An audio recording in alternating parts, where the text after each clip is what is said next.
Hello and welcome. In this video I'm going to show you how to use the method called sharing within place value columns.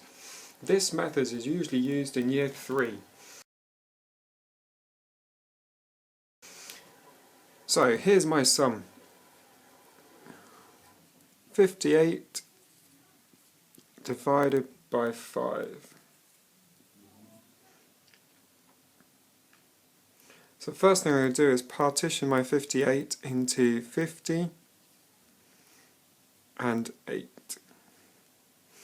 Then I'm going to use my knowledge of tens and ones in place value to draw myself a little table.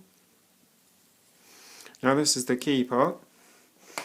Because I'm dividing by 5, I'm going to need to have 5 separate groups.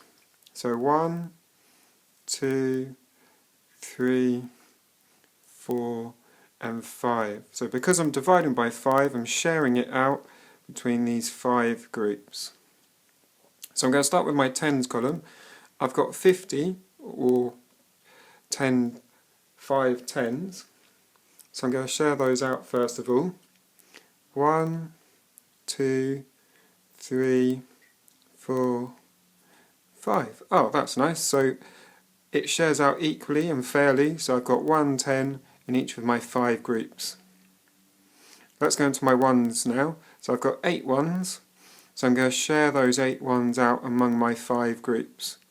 1, 2, 3, 4, 5. So that goes fairly. So I've got 1 of the ones in each of my 5 groups, but I've still got 3 left. And if I was to put my 3 left into the first 3 groups, that's no longer fair. So I'm going to have to take those out. So it just means I've got 3 left over. 3 ones left over. So each of my groups now has 10 plus 1, 11. 10 and 1 is 11, 10 and 1 is 11, 10 and 1 is 11, 10 and 1 is 11. So 58 divided by 5, each of the groups has 11 in it. So 58 divided by 5 is 11. But I mustn't forget my 3 ones left over here. Remainder 3. So 58 divided by 5 using sharing within place value columns is 11, remainder 3.